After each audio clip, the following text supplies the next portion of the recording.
Hello future IITians and NITians. तो आज हम हमेशा की तरह फिर से जेईई मेंस 2024 के रिगार्डिंग एक मिनी टेस्ट सीरीज लेके आए हैं जिसमें हम मैथ के कुछ क्वेश्चंस को डील करेंगे। फॉर एग्जांपल अपने को यहाँ पे एक क्वेश्चन दे रखा है जिसमें यहाँ पे फंक्शन दिया हुआ है ये, और इस फंक्शन के बारे में पूछा है कि ये मैनी वन फंक्शन है या वन वन फंक्शन है या ऑन टू और इन टू में से किस तरीके का फंक्शन।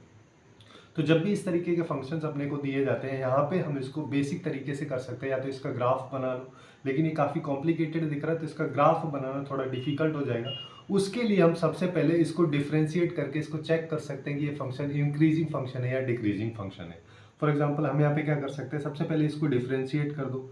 तो ये ई की पावर एक्स है, ई की पावर एक्स का डिफ्रेंशिएशन होता है पहले ई की पावर एक्स में जो भी लिखा है उसको एज इट इज लिख दो, और फिर पावर का अलग से डिफ्रेंशिएशन कर दो जो कि यहाँ पे 3x² - 3 हो जाएगा, है ना। अब यहाँ पे देखो इसको इंक्रीजिंग और डिक्रीजिंग चेक करने के लिए अपन क्या चेक करेंगे कि f' कब पॉजिटिव हो रहा है कब नेगेटिव हो रहा है। बट यहाँ पे अगर मैं इसके बारे में बात करूँ तो ये तो हमेशा पॉजिटिव होगा, मेन खेल होगा इसके द्वारा, ठीक है। ये पॉजिटिव भी हो सकता है और नेगेटिव भी हो सकता है, तो दोनों केसेस को अपन देख लेते हैं। जैसे नॉर्मली अगर मान लो सबसे पहले मैं इस फंक्शन को क्या लिखूंगा, इस फंक्शन में से 3 को कॉमन लेके x² - 1 लिख सकते हैं। अब इसके दो केस बनेंगे अपने पास। पहला वाला केस बनेगा यहाँ पे जब x की वैल्यू -1 से 1 के बीच में हो। तो यहाँ पे जब भी x की वैल्यू -1 से 1 के बीच में होगी, जिसमें बोथ -1 एंड 1 आर इंक्लूडेड, तो यहाँ पे f' जो है वो या तो 0 हो सकता है या फिर <0 होगा।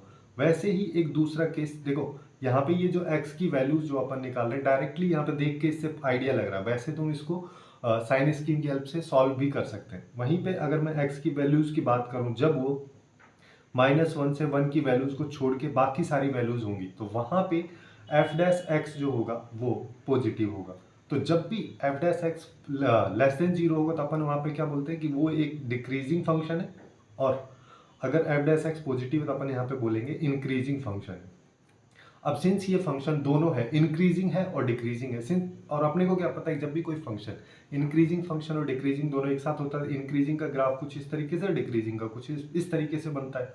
और मैनी वन और वन वन फंक्शन को अपन कैसे चेक करते हैं कि उस ग्राफ में एक हॉरिजॉन्टल लाइन कहीं पे भी ड्रॉ कर दो, जब वो एक से ज्यादा पॉइंट पे कट कर रही है तो वो मैनी वन फंक्शन है, अदरवाइज वो वन वन फंक्शन है। यहाँ पे हमको देख के पता चल रहा है एक से ज्यादा पॉइंट पे कट करेगी, इस वजह से ये फंक्शन जो है मैनी वन फंक्शन तो हो जाएगा। अब यहाँ पे एक डाउट ये आ सकता है, अच्छा यहाँ पे इसका डोमेन और कोडोमेन भी दिया है। अब यहाँ पे अगर इसके डोमेन को मैं देखूंगा, केवल अगर इसका डोमेन फर्स्ट वाली कैटेगरी या सेकंड वाली में से किसी एक में आता तब तो अपन यहाँ पे बोल सकते कि 1 1 भी हो सकता है। क्यों? क्योंकि उस कैटेगरी में केवल ये इंक्रीजिंग फंक्शन है और इस कैटेगरी में केवल डिक्रीजिंग है। बट यहाँ पे इसका डोमेन अगर देखते हैं तो दोनों कैटेगरीज को यहाँ पे इन्वॉल्व किया गया था, इस वजह से ये मैनी वन फंक्शन अपना हो जाएगा, ठीक है। अब दूसरा केस अपने को देखना है कि ऑन टू है या इनटू है। ऑन टू या इनटू फंक्शन के लिए अपने को क्या करना है, इसका चेक करना है रेंज, ठीक है। इसका रेंज और ये जो है ये क्या होता है, ये होता है कोडोमेन। दोनों अगर बराबर होंगे तो onto function, otherwise into function. अब देखो वैसे तो रेंज निकालने का बेसिक तरीका भी होता है, उसको लगा के भी हम यहाँ पे रेंज निकाल सकते हैं, बट यहाँ पे कुछ ट्रिक का भी हम यूज कर सकते हैं। जैसे जो भी क्रिटिकल पॉइंट्स हमारे पास में यहाँ पे आए उन सबको डाल के हम यहाँ पे देख सकते हैं। उससे पहले एक चीज यहाँ पे देख लो कि इसका डोमेन ये है, तो यहाँ पे जब e की पावर जो है सॉरी x की वैल्यू जब -∞ की तरफ जाएगी तो e की पूरी पावर जो है x³ हो जाएगा यहाँ पे, और यहाँ पे -3x+2 है तो ये पूरा का पूरा भी -∞ की तरफ जाएगा। तो मेरे पास fx की वैल्यू एक्चुअली में -∞ की तरफ जाएगी, कब? जब x ∞ की तरफ जा रहा है। और इसका आउटपुट अगर हम देखते हैं तो इसका आउटपुट कैसा क्या होता है, देखो हमको क्या पता है e की पावर x का ग्राफ कुछ इस तरीके से बनता है। जब x की वैल्यू -∞ की तरफ जा रही है तो y की वैल्यू जो है वो हमको 0 की तरफ जाती हुई मिल रही है, तो यहाँ से इसका आउटपुट 0 आ जाएगा। सिंस ये -∞ कोई एग्जैक्ट वैल्यू नहीं है तो ये इंक्लूड नहीं होगी, उसी वजह से 0 भी इंक्लूड नहीं होगी, और यहाँ पे ये दे भी रखा है। अब यहाँ पे देखो, अब क्रिटिकल पॉइंट्स को डाल के इसका मैक्सिमम आउटपुट भी हम निकाल सकते हैं। जैसे 1 अगर मान लो मैं यहाँ पे डालता हूँ तो e की पावर क्या आ जाएगा, 1 - 3+2, यानी कि e की पावर 0 ही आ जाएगा जिसकी वैल्यू 1 होगी। अच्छा ठीक है, उसके अलावा और क्या डाल सकते हैं, -1 डाल के चेक कर लो। तो जैसे ही अगर मान लो मैं यहाँ पे -1 डालता हूँ तो यहाँ पे आएगा -1 -3 इंटू -1+2। अच्छा ये आ जाएगा e की पावर 3+2 5 -1 4, ये आएगा। अब इसके अलावा और कोई, जैसे -2 डालेंगे तो ये -8 + 6 + 2 हो जाएगा, फिर से 0 हो जाएगा। तो मैक्सिमम जो इसकी वैल्यू होगी वो e की पावर 4 होगी, e की पावर 5 इसकी कभी वैल्यू नहीं आएगी। या फिर तुम ऐसे भी चेक कर सकते हो कि ये जो इक्वेशन यहाँ पे दे रखी है क्या इसकी वैल्यू कभी 5 आएगी। तो ये दोनों केसेस में ट्रू नहीं होगा। तो अपन यहाँ पे बोल सकते हैं कि इसका जो कोडोमेन है, इसका रेंज की अगर मैं बात करूँ तो रेंज का वैल्यू ये आया है जो कि कोडोमेन के बराबर नहीं है, जिसका मतलब ये इनटू फंक्शन है, और इनटू फंक्शन है तो इसका करेक्ट आंसर अपने पास में बी निकल के आ जाएगा। अब ऐसे ही नेक्स्ट क्वेश्चन की तरफ चलते हैं। नेक्स्ट क्वेश्चन में अपने को एक वेक्टर के रिगार्डिंग एक क्वेश्चन दे रखा है, ठीक है। यहाँ पे बोला है ए एक वेक्टर है जो कि एक्स वाई प्लेन में है, ठीक है, और ये पॉजिटिव एक्स एक्सिस, ठीक है, पॉजिटिव एक्स एक्सिस के साथ में बना रहा है 60 डिग्री एंगल।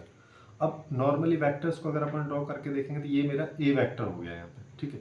अब यहाँ पे क्या बोल रहा है, ये एंगल 60 डिग्री है। अगर मान लो मैं यहाँ पे बोल देता हूँ कि ये जो लेंथ है ये एक्स है, तो ये वाला क्या होगा, ये अपन निकाल लेते हैं, इसको वाई मान लो। सिंस अपने को क्या दिया है, टेन थीटा क्या होता है वेक्टर्स में हम देखें वाई बाई एक्स होता है। यहाँ से क्या आ जाएगा मेरे पास में, यहाँ से आ जाएगा टेन 60 यानी कि √3 equal to Y by X. तो वाई को मैं लिख सकता हूँ √3x। तो दोनों कंपोनेंट मेरे पास में ए वेक्टर के आ चुके हैं। एक्स कंपोनेंट तो आई कैप के साथ जो कंपोनेंट है वो एक्स है, जो कि अपन ने माना है, तो एक्स आई कैप हो गया। और जे कैप के साथ जो इसका कंपोनेंट है वो अपना यहाँ पे आ जाएगा वाई जे कैप, और वाई को लिख सकता हूँ मैं √3x जे कैप। तो अपने पास ये वेक्टर आ गया। सिंस ये एक्स और वाई केवल दो ही प्लेन में है, तो इसके अलावा और कोई वेक्टर जेड एक्सिस वाला या के कैप वाला अपने पास में नहीं आएगा। ये अपने पास में अगर आ चुका है तो यहीं से देखो इसका मॉड का आउटपुट अपन से पूछा है, तो इसकी वैल्यू निकालो। तो इसके मॉडुलस फंक्शन की वैल्यू अगर निकालोगे तो ये आएगा x² प्लस 3x² और पूरे का रूट, तो ये हो गया 4x²। रूट लगाओगे तो हटाओगे तो यहाँ पे 2x आ जाएगा। तो 2x की वैल्यू मेरे से पूछा है। और क्या दिया हुआ है, और अपने को बोला है यहाँ पे ये वेक्टर इन दोनों का ज्योमेट्रिक मीन है, ठीक है। ज्योमेट्रिक मीन है मतलब तीनों नंबर जो है वो तीनों वैल्यूज जो है एक्चुअली में जीपी में है, जिसका मतलब b², यानी कि यहाँ पे इसका स्क्वायर एक्चुअली में इक्वल हो जाएगा इसके इंटू -2i कैप, इसके इक्वल हो जाएगा। अब यहाँ पे x ए वेक्टर की वैल्यू लिख दो, तो ए वेक्टर की वैल्यू लिखा तो यहाँ पे क्या है एक्स आई कैप प्लस √3x जे कैप माइनस आई कैप का स्क्वायर, और यहाँ पे इसकी वैल्यू 2x डायरेक्ट लिख दे रहा हूँ, है ना। और यहाँ पे क्या आ जाएगा, यहाँ पे आ जाएगा एक्स आई कैप प्लस √3x जे कैप माइनस 2i कैप। इसको सिंप्लीफाई करोगे तो ये क्या है x-1 का होल स्क्वायर प्लस 3x²।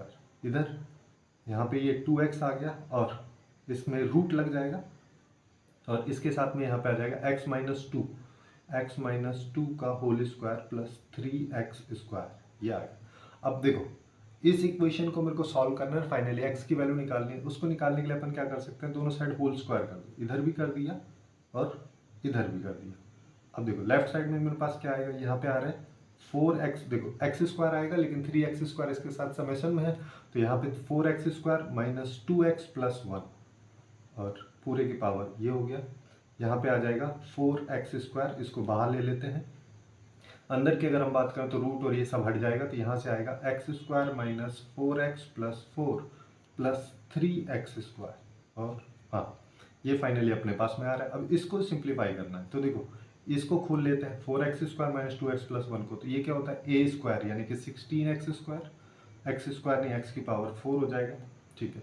और a² plus b² plus c² plus 2ab plus 2bc plus 2ac, उस वाले फॉर्मूले से अपन यहाँ पे खोल रहे हैं, प्लस 4x² प्लस 1, ये तो आ गया।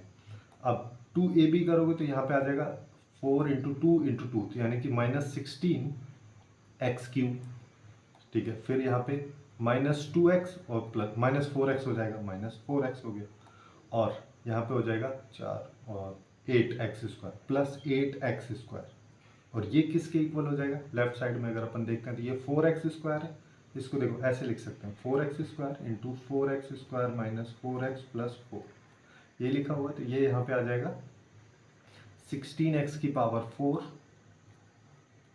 और यहाँ पे आएगा -16x³, ठीक है, और यहाँ पे आ जाएगा प्लस 16x² प्लस 16x²। अब देख लो क्या क्या कट जा रहा है, ये पावर 4 से पावर 4 गया, पावर 3 से 3 गया, ठीक है। तो मेरे पास में क्या आ रहा है, सबको उधर ले चलते हैं, तो यहाँ पे देखो 8 4 12, इधर 16 है, उधर जाएगा तो ये 4x² बचेगा, ये माइनस का 4x उधर जाकर प्लस का 4x हो जाएगा और ये -1 हो जाएगा। ये अपने पास में, अच्छा ये इक्वल टू 0 नहीं, हाँ इक्वल टू 0, ये अपने पास में इक्वेशन आ रही है। यहाँ से मेरे को x की वैल्यू निकालनी है। अब देखो यहाँ से सीधा सीधा फॉर्मूला लगा के अपन वैल्यूज निकाल सकते हैं। यहाँ पे क्या आ जाएगा, यहाँ पे मेरे पास में आएगा x की वैल्यू की अगर मैं बात करूँ तो यहाँ पे आ जाएगा, देखो -b plus minus root of b² यानी कि 16 प्लस 4 इंटू 4 इंटू -1 तो +16 ये हो जाएगा, डिवाइड बाई 2 इंटू 4। देखो 4 यहाँ से कॉमन, हर जगह से 4 कॉमन आ जाएगा तो ये -1 प्लस माइनस यहाँ पे आया √2 डिवाइड बाई 2। तो यहाँ से दो वैल्यूज मेरे पास में आ रही है, एक वैल्यू तो आ रही है √2 -1/2, एक आ रही है -√2 -1/2। सिंस यहाँ पे देखो क्वेश्चन में अब क्या बोला गया, क्वेश्चन में हमको बोला पॉजिटिव x एक्सिस, तो x की वैल्यू पॉजिटिव होनी चाहिए। इस वैल्यू की बात करेंगे तो ये पॉजिटिव वैल्यू, लेकिन ये वैल्यू नेगेटिव है तो इसको हम नेग्लेक्ट कर देंगे। फाइनली अपने पास x की वैल्यू आ रही है √2 -1 डिवाइड बाई 2, और मेरे को वैल्यू किसकी चाहिए, यहाँ पे a वेक्टर के मैग्नीट्यूड की, जो कि 2x के बराबर है। तो 2x की वैल्यू यहाँ से आ जाएगी √2 -1, जो कि इस क्वेश्चन का करेक्ट आंसर अपने पास में हो जाएगा। तो फाइनली इस क्वेश्चन का जो करेक्ट आंसर है वो निकल के आएगा अपना बी। अब नेक्स्ट क्वेश्चन की तरफ चलते हैं। नेक्स्ट क्वेश्चन अपने को ये वाला दिया है ना, यहाँ पे क्या बोला है, A1 A2 A3 से सारे AN तक की जो भी टर्म्स हैं वो HP में है, तो अपने को ये बताना है। अब देखो इसका एक तो बेसिक तरीका है, लेकिन बेसिक अप्रोच से हम नहीं चलेंगे। हम यहाँ पे क्या कर सकते हैं कि देखो जब भी HP वाला सिनेरियो अपने पास में आता है तो यहाँ पे 2, 3 और 6 मान लो, है ना, 3 नंबर्स मान लो, कोई दिक्कत थोड़ी हो, क्योंकि इनके रेसिप्रोकल 1/2, 1/3 और 1/6 जो है ये AP में होते हैं, है ना। तो अब मैंने 3 टर्म्स मान लिए, 3 टर्म्स के बेसिस पे इनके आउटपुट निकाल लो और इनके आउटपुट जो आ रहे हैं उनमें रिलेशन ढूंढ लो, ये इसका आंसर है ना। तो यहाँ पे क्या बोल रहे हैं, पहले जो टर्म फर्स्ट टर्म लिखो, उसके अलावा जो बाकी सारी टर्म्स है उन सबका सम करके लिखो, फिर सेकंड टर्म लिखो, सेकंड टर्म को छोड़ के बाकी सारी टर्म्स का सम करके लिखो। तो इस तरीके से मेरे पास में 2/9 आ जाएगा, फिर आ जाएगा 3/8 आ जाएगा, और फिर लास्ट में आ जाएगा 6/5। अब इनमें तो कोई रिलेशन नहीं दिख रहा है ना। HP के लिए जनरली वापस से HP ही ट्रीट कर लो, है ना।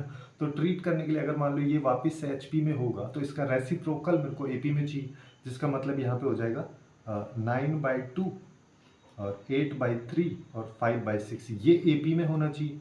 क्या ये AP में है, तो इसको चेक करने के लिए 2B, है ना, ये आ जाएगा, और यहाँ पे आ जाएगा 9/2 प्लस 5/6, ये भी जैसे ये है जो 24/3 आ रहा है, तो इधर से इसकी वैल्यू भी जो है इस पूरे की ये भी 24/3 आनी चाहिए। तो इसको चेक कर लेते हैं, जैसे कि यहाँ पे मैं 6 एलसीएम ले लिया तो यहाँ पे आ जाएगा 27, 9 को 3 से मल्टीप्लाई किया 27 प्लस 5, तो ये आया 32/6, और 2 से ऊपर नीचे डिवाइड कर देंगे तो यहाँ पे आएगा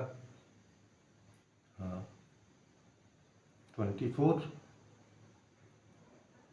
एक सेकेंड कुछ तो, अच्छा ये 16 है, ठीक है, 24 नहीं है, ये 16 है ना। तो ये 16 है, तो यहाँ पे 16/3 हो जाएगा, जो कि इसका यहाँ पे इसी के बराबर है, जिसका मतलब मैं यहाँ पे बोल सकता हूँ इनके रेसिप्रोकल AP में है, जिसका मतलब ये टर्म्स जो हैं, ये जो अपने को यहाँ पे दे रखी है, ये सारी की सारी टर्म्स जो हैं HP में है। तो यहाँ पे इस क्वेश्चन का जो करेक्ट आंसर अपने पास निकल के आ रहा है वो आ जाएगा C। अब नेक्स्ट क्वेश्चन की तरफ चलते हैं। नेक्स्ट क्वेश्चन एक लिमिट का क्वेश्चन है, देखने में काफ़ी कॉम्प्लिकेटेड लग रहा है ना। अब इस तरीके के क्वेश्चन जब भी आते हैं, देखो इसको सबसे आसान बनाने के लिए हम यहाँ क्या करते हैं, जैसे x टेंस टू इन्फिनिटी दे रखा है, तो मेरे को कैसे भी करके यहाँ पे 1/x वाली टर्म बना लेनी है। अब अगर मान लो मैं यहाँ से x कॉमन ले लेता हूँ, √x अगर मान लो मैं यहाँ से कॉमन ले लूँ इसमें से, और √x इसमें से कॉमन ले लूँ। अच्छा यहाँ पे ये -1 है, ठीक है, एक्चुअली में ये -1 है ना कि +1। अब देखो मैं यहाँ पे क्या करता हूँ, √x कॉमन ले लेता हूँ, √x कॉमन लिया तो √x की पावर 6 ये बाहर कॉमन आ जाएगा, तो यहाँ से क्या बनेगा, यहाँ बनेगा मेरे पास में √3 + 1/x प्लस √3 - 1/x पूरे की पावर 6, ये बन गया। ऐसे ही यहाँ पे आएगा, यहाँ पे क्या आएगा, यहाँ पे अच्छा इसको भी ब्रैकेट में लिख देते हैं। यहाँ पे बनेगा मेरे पास में 3 + 1/x -3 - 1/x पूरे की पावर 6, ये ब्रैकेट हो गया, डिवाइडेड बाई यहाँ पे नीचे x कॉमन ले लो, ठीक है, नीचे यहाँ से x कॉमन आ जाएगा तो x की पावर 6 बाहर आएगा, जिसका मतलब अंदर मेरे पास में यहाँ पे क्या बन रहा है, अंदर यहाँ पे बनेगा 1 plus root of 1 plus 1 upon X square, ठीक है, रूट के अंदर से एक्स स्क्वायर बाहर लोगे तभी तो जाके x बाहर आएगा, और इसकी पावर 6 हो गया, प्लस यहाँ से 1 minus root of 1 upon 1 minus X square पूरे की पावर 6 अंदर ये। अच्छा, यहाँ पे एक टर्म और है एक्स क्यूब, इसको भूल नहीं जाना है, यहाँ पे एक्स क्यूब भी लिखा हुआ है। अब देख लो, अब अगर मैं बात करूँ तो यहाँ पे देखो, ये दोनों x की पावर 6 बना रहे हैं, ये भी x की पावर 6 है, ये दोनों एक दूसरे को कैंसिल कर देंगे और लिमिट लगी है x टेंस टू इन्फिनिटी। अब x टेंस टू इन्फिनिटी अगर मैं लगाता हूँ तो 1 अपॉन एक्स जो है उसकी वजह, जब भी अपन यहाँ पे x टेंस टू इन्फिनिटी लगाएंगे तो 1 अपॉन एक्स वाली टर्म जीरो हो जाएगी, उसको जीरो कर दो, बाकी सब लिख दो, तो यहाँ पे आया √3 प्लस √3 पूरे की पावर 6, और यहाँ पे आ जाएगा √3 माइनस √3, ये तो पूरा जीरो हो जाएगा। ऐसे ही नीचे, अच्छा इसको ऐसे नहीं लिखते हैं, ठीक है, वहाँ पे जीरो नहीं लगाते, ये यहाँ पे जीरो लिख दे रहे हैं, और यहाँ पे क्या आ जाएगा 1 प्लस 1 यानी कि √2, सॉरी यहाँ पे √2 नहीं, ये 2 1 ये वाला और 1 इधर से आ रहा है तो 2 की पावर 6 और ये जीरो हो जाएगा, तो यहाँ पे आया 2√3 की पावर ये डिवाइड बाई 2 की पावर 6, तो ऊपर वाले में 2 की पावर 6 इंटू √3 की पावर 6 यानी कि 3 की पावर 3 डिवाइड बाई 2 की पावर 6, 2 की पावर 6 से 2 की पावर 6 गया, 3 की पावर 3 यानी कि आंसर इज 27। तो यहाँ पे इस क्वेश्चन का जो करेक्ट आंसर हमारे पास निकल के आएगा वो आ जाएगा बी। अब नेक्स्ट क्वेश्चन की तरफ चलते हैं। नेक्स्ट क्वेश्चन अपने को यहाँ पे, हाँ ये वाला दिया, ठीक है, ये नेक्स्ट क्वेश्चन है। अब इस क्वेश्चन में भी लिमिट के बारे में है और ये भी x टेंस टू इन्फिनिटी वाला ही सेम सिनेरियो है ना, देखने में ये भी थोड़ा डिफिकल्ट लग रहा है। अब यहाँ पे अगर मैं बात करूँगा तो x की हाईएस्ट पावर जो है, x की पावर 1/2 है, √x यहाँ पे हाईएस्ट पावर है, तो मेरे को कैसे भी करके इसको अगर मैं कॉमन ले लेता हूँ ऊपर से भी और नीचे से भी, तो क्या होगा, एक दूसरे को कैंसिल कर देंगे और सारी पावर्स जो है वो डिवाइड होती चली जाएंगी। तो यहाँ पे क्या आएगा 2 प्लस यहाँ पे आएगा 3 डिवाइड बाई एक्स की पावर 1/2 से मैंने इसको डिवाइड किया, और ऊपर x की पावर 1/3 जिसको नीचे लेके आओगे तो वो -1/3 हो जाएगी, क्योंकि अब ये टर्म जो x की पावर है ये पॉजिटिव में बच रही है। ऐसे ही 4 के साथ करोगे तो यहाँ पे आ जाएगा x की पावर 1/2 -1/4, इस तरीके से सारी टर्म्स चलती जाएंगी। अब यहाँ पे जो नीचे है ना ये वाली टर्म, ये यहाँ पे x की अभी जो पावर है वो प्लस में, ठीक है, इसको ऊपर करके माइनस में भी लिख सकते हैं, लेकिन अपने को 1 अपॉन में x चाहिए जिससे डायरेक्टली अपने को पॉजिटिव यहाँ पे दिख भी रहा है। अब ऐसे ही यहाँ से मैंने क्या किया है, यहाँ से अपन ने √x बाहर लिया है। अब अंदर से मैं बात करूँ तो अंदर से यहाँ से इस टर्म्स में से x बाहर लूँगा तो बाहर जाकर √x बाहर आएगा। तो यहाँ से अपन क्या कर सकते हैं, यहाँ से देखो इसको कर दो 2 - 3/x है ना, ये पूरे की पावर 1/2, ठीक है, प्लस आगे वाली टर्म्स में क्या होगा, आगे वाली टर्म्स की अगर मैं बात करूँ तो यहाँ पे लिखना थोड़ा कॉम्प्लिकेटेड है। यहाँ से जैसे x हमने कॉमन लिया तो x की पावर 1/3 बाहर आएगा, तो जिसकी वजह से इसको मैं लिख सकता हूँ 2 - 3/x की पावर 1/3 और इंटू एक्स की पावर 1/3, ये वाला x की पावर 1/3, और इसको जैसे ऊपर मैंने किया वापस से इसको नीचे ले जाते हैं, तो नीचे ले जाएंगे तो क्या आएगा, यहाँ पे आ जाएगा x की पावर 1/2 - 1/3, और सेम कंसेप्ट आगे चलता जाएगा। यहाँ से भी अपन ने क्या किया है, यहाँ से भी हमने √x ही बाहर लिया है और लिमिट हमारी यहाँ पे भी लगी हुई है x टेंस टू इन्फिनिटी। अब देखो √x से √x गया, अब x की जगह इन्फिनिटी डाल दो, x की जगह अगर इन्फिनिटी डालेंगे जैसे पिछले क्वेश्चन में किया तो 1 अपॉन एक्स अपना जीरो हो जाएगा, तो 1 अपॉन एक्स जहाँ पे भी है उन सारी टर्म्स को जीरो कर दो, तो फाइनली मेरे पास आया 2 + 0 + 0 + सारी टर्म जीरो हो जाएंगी। ऐसे ही नीचे यहाँ पे 2 - 0 है ना, एक सेकेंड ये थोड़ा सिस्टमेटिक नहीं हुआ है ना, यहाँ पे आ जाएगा 2 - 0 पूरे की पावर 1/2 और फिर सारी की सारी टर्म्स जीरो हो जाएंगी। तो मेरे पास में यहाँ पे फाइनल आउटपुट की अगर अपन बात करें तो अपने पास क्या आ रहा है 2 डिवाइड बाई √2, जिसका मतलब फाइनल आंसर इज √2। तो हमारा इस क्वेश्चन का जो करेक्ट आंसर है वो निकल के आएगा डी। ठीक है, कुछ दिखने में काफ़ी ज़्यादा डिफिकल्ट क्वेश्चन थे लेकिन थे काफ़ी ज़्यादा आसान। सो आज के लिए बस इतना ही। Hopefully you guys find it useful, and if you find it useful then please do like, share and subscribe.